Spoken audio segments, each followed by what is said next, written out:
Hello दोस्तों। तो ये बात है जब 19वीं सदी यूरोप में बहुत बड़े बदलाव का समय था। फ्रेंच रेवोल्यूशन ने एक चिंगारी जलाई थी, आज़ादी और बराबरी की चाहत की। इससे नेशनलिज्म का उदय हुआ, एक शक्तिशाली ताकत जिसने पूरे महाद्वीप को अपनी चपेट में ले लिया। लोग अपनी साझा भाषा, संस्कृति और इतिहास के साथ गहराई से जुड़ने लगे। वे एकता और सेल्फ डिटर्मिनेशन के लिए तरस रहे थे। यह तड़प यूरोप के नक्शे को बदल देगी। दो देश विशेष रूप से इस राष्ट्रवादी उत्साह के केंद्र बिंदु बनेंगे, इटली और जर्मनी। इटली में प्रायद्वीप कई छोटे छोटे राज्यों में बटा हुआ था। जर्मनी किंगडम्स और रियासतों का एक पैचवर्क था। दोनों क्षेत्रों में एक एकीकृत राष्ट्र की इच्छा प्रबल थी। यह प्रकरण उन जटिल प्रक्रियाओं पर प्रकाश डालेगा जिनके कारण इटली और जर्मनी का एकीकरण हुआ। इटली इतिहास और संस्कृति में डूबा हुआ देश, सदियों से खंडित था। एक एकीकृत इटली के लिए तड़प, उसके रोमन गौरव का पुनरुत्थान रिसोर्गिमेंटो अर्थात फिर से उठना कहलाता था। इस आंदोलन में सबसे आगे था किंगडम ऑफ सार्डिनिया, पीडमोंट या पर्वतीय क्षेत्र, जिसका नेतृत्व चतुर राजा विक्टर इमोनुएल II और उनके मुख्यमंत्री काउंट कैमिलो बेंसो डी कैवोर कर रहे थे। कैवोर एक कुशल डिप्लोमेट और एक व्यावहारिक राजनीतिज्ञ थे। वह जानते थे कि सार्डिनिया पीडमोंट अकेले इतालवी एकीकरण हासिल नहीं कर सकता। उसे शक्तिशाली सहयोगियों को सुरक्षित करना होगा। उनका अवसर क्राइमियन वॉर या क्रीमिया का युद्ध के साथ आया। कैवोर ने चतुराई से सार्डिनिया पीडमोंट को फ्रांस और ब्रिटेन की तरफ से युद्ध में शामिल कर लिया। इस रणनीतिक गठबंधन ने कैवोर को शांति वार्ता में जगह दिलाई, जिससे उन्हें अंतर्राष्ट्रीय मंच पर इतालवी प्रश्न को उठाने का मौका मिला। जहां एक तरफ कैवोर कूटनीतिक रास्ते पर काम कर रहे थे, वहीं दक्षिण में एक और क्रांतिकारी व्यक्ति उभरा, जुज़प्पे गारिबाल्दी, एक करिश्माई और कुशल सैन्य नेता। गारिबाल्दी एक उत्साही राष्ट्रवादी थे। उन्होंने रेड शर्ट्स के रूप में जाने जाने वाली एक स्वयंसेवी सेना इकट्ठा की और दक्षिण इटली को बुरबोन शासन से मुक्त कराने के लिए निकल पड़े। गारिबाल्दी का अभियान आश्चर्यजनक रूप से सफल रहा। उनकी सेना ने सिसिली और नेपल्स में कब्जा कर लिया और स्थानीय आबादी का समर्थन जीता। उन्होंने उत्तर को दक्षिण से मिलाने के उद्देश्य से विजयी रूप से उत्तर की ओर कूच की।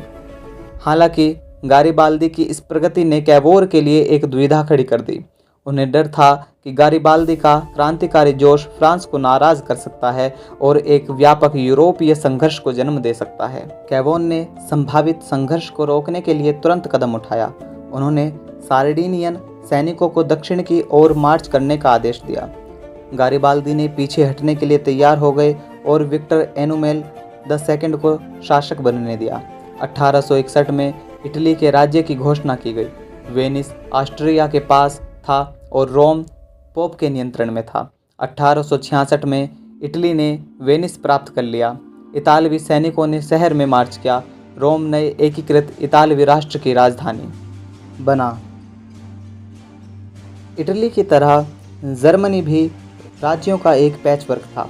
1815 में वियना की कांग्रेस ने जर्मन परिसंघ का निर्माण किया था, जो ऑस्ट्रिया के प्रभुत्व वाले 29 राज्यों का एक ढीला संघ था।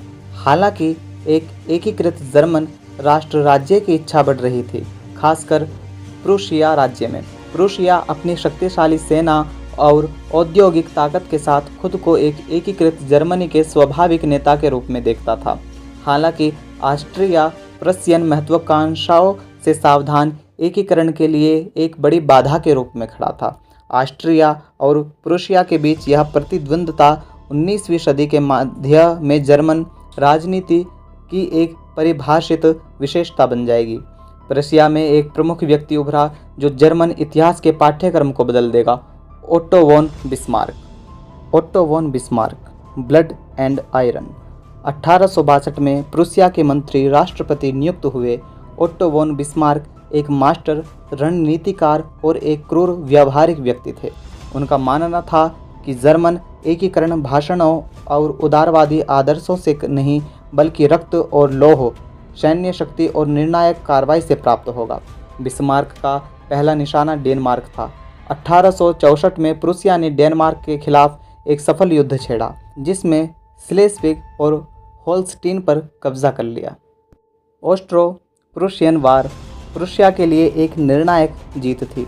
प्रूशियन सेना ने कोनिग्रेट्ज के युद्ध में ऑस्ट्रियाई सेना को कुचल दिया।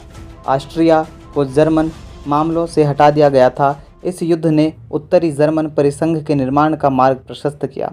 बिस्मार्क जानता था कि फ्रांस के साथ युद्ध अपरिहार्य था, जिससे फ्रैंको प्रूशियन वार छिड़ गया। यह युद्ध प्रूसिया के लिए एक और शानदार जीत थी।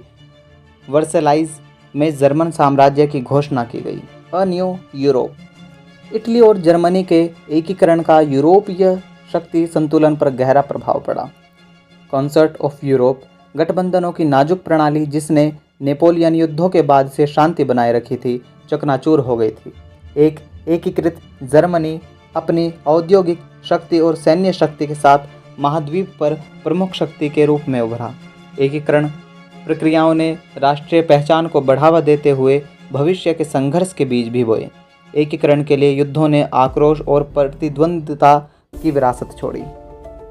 उपनिवेशों के लिए होड़ ने यूरोपीय शक्तियों के बीच तनाव को और बढ़ा दिया, जिससे गठबंधनों और प्रतिद्वंद्विता का एक जटिल जाल बन गया, जो अंततः प्रथम विश्व युद्ध का कारण बना।